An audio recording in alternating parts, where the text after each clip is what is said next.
Good morning, PASW staff, clients, friends joining us. Welcome to Monday's class. Hope you had a very nice and restful weekend. That was a very restful, nice way to open the class with the music of Wolfgang Amadeus Mozart, who we're going to be talking about today. That was his piano concerto. Very relaxing, right? So we're going to talk about Amadeus today. I know we watched the movie in class about a year and a half ago, and some of that is true. It's mostly fiction, but let's talk about the real Mozart. And there's been so many books written about him, and he's probably the most famous composer of all time. So I'm not going to give you just a lot of information that you can already find yourself. I just want to kind of give you the basics, and we're going to watch a scene from Amadeus at the end, and we're going to talk about that scene. So it's going to be a fun, busy class. Not busy, but,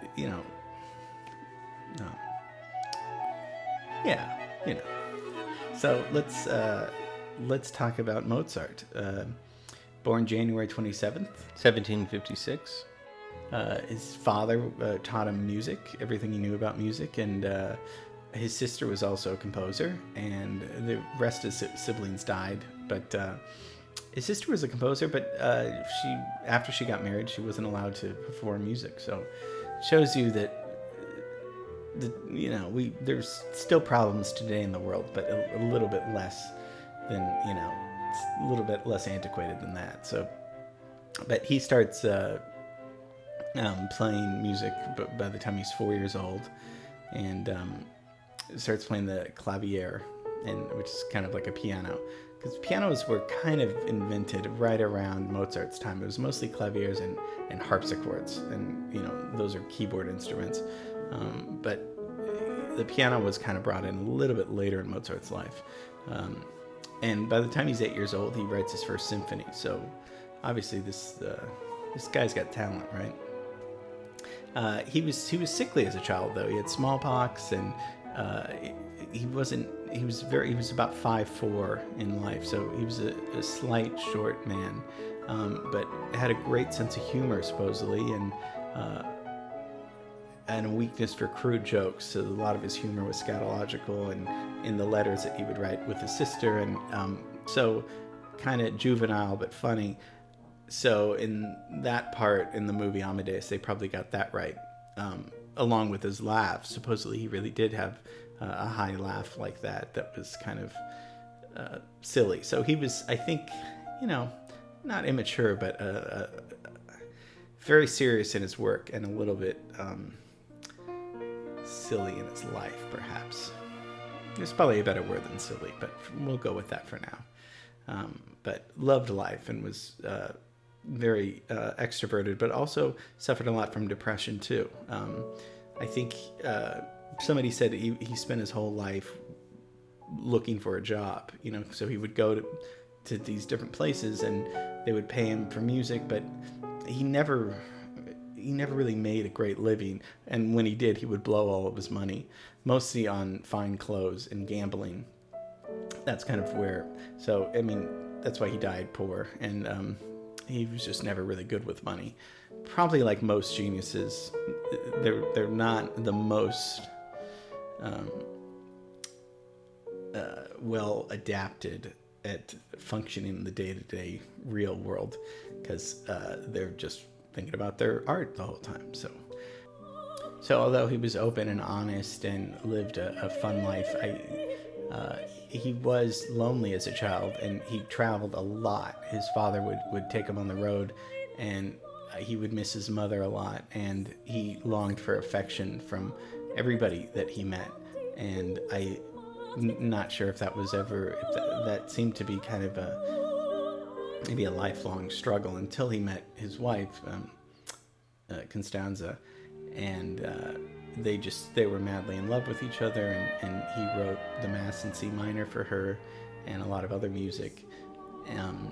But I think there were highs and lows in Mozart's life. Again, common with artists.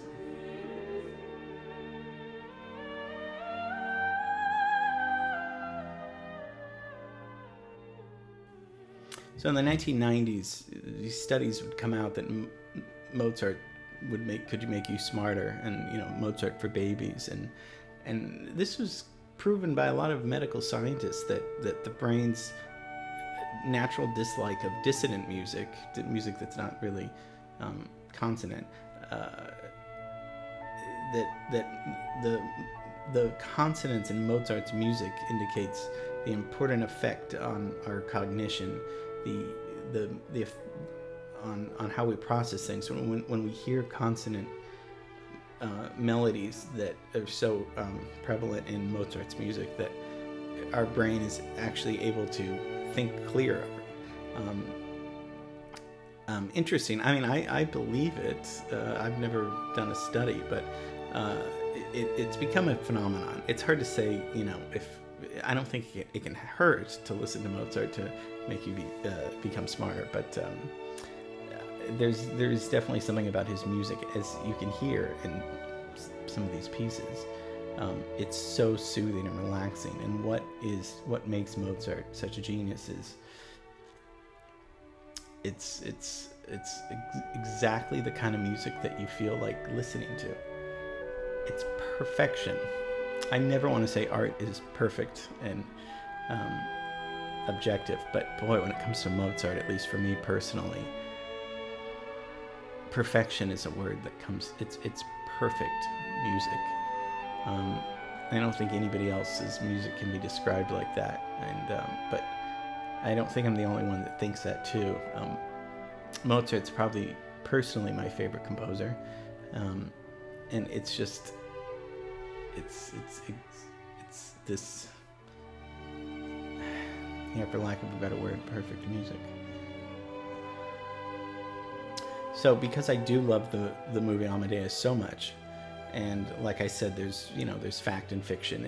Amadeus, I think Peter Shaffer, it's a work of art. It's separate. It's using something real but creating another story, pretty much. So that's why I think, in terms of their own, Mozart's work, life is a work of art, and Peter Shaffer's work is a work of art separate from that. They're not. So I do want to show a scene that's probably one of my favorite scenes in all filmmaking, and then we're going to talk about why I showed this to you, and I'm going to ask you a question. Yes, there's homework again. And I did not forget about the assignment, by the way, that I gave you on Friday with the Lawrence of Arabia. I still want you to send me a link on YouTube comment section below. If you send me a link, I'll know what you're talking about. So before we watch the clip, let me give you a little setup. The old man talking is Salieri, a composer that was very famous, that lived the same time as Mozart, and he's talking to a priest, and he's telling the priest how much he, it's complicated, how much he hates Mozart and how much he loves Mozart because his music is so good. So they're at this concert with the emperor, and Salieri's trying to find out which one of these guys is Mozart, because he's fascinated by him. He's intrigued by him. He wants to know what this little man looks like, and he finds out that he's fooling around with, Constanza, his wife, later, and being silly and making jokes in this little room. And once he finds out that that's this guy, he's like, why would God choose somebody so vulgar, or infantile, childish, immature? So when he finds out that that's Mozart, he can't believe it. Okay, so that's kind of the setup for the scene we're about to watch. On the page, it looked nothing. The beginning simple, almost comic. Just a pulse, bassoons, basset horns, like a rusty squeeze box, And then, suddenly, high above it, an oboe. A single note hanging there, unwavering. Until a clarinet took it over. Sweetened it into a phrase of such delight.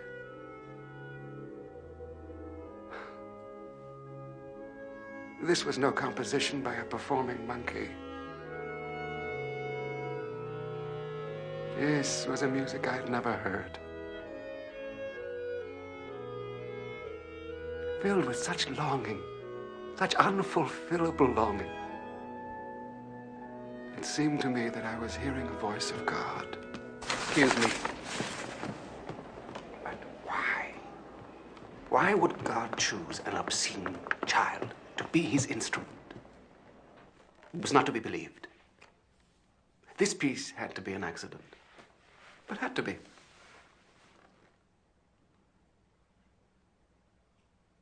It better be.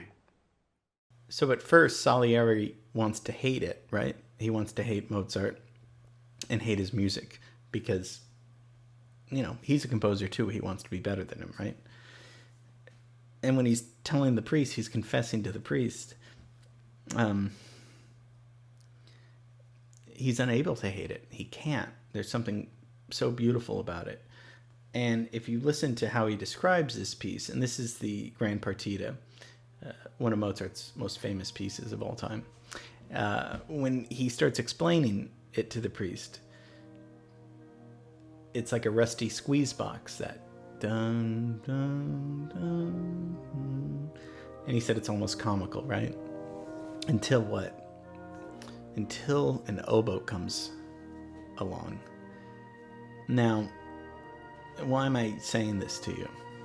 Do I want you to go and take oboe lessons or squeeze box lessons? No. Life is like that, right? Sometimes life is just basic and comical and just mediocre until something changes. So, what will be your oboe? What will be something that makes it, that changes your life? And then a clarinet comes in after that, right? So if we're just kind of floating around, what's something that's going to come to us and make us stand out, make our lives worth living in a way? That's your assignment. What's your oboe? What will it be? Is it falling in love? Is it marriage? Is it religion?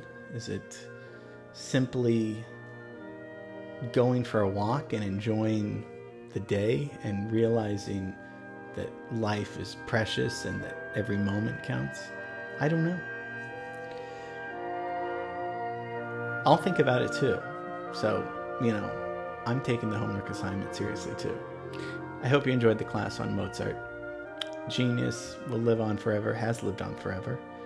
And we'll see you tomorrow for Tuesday's class.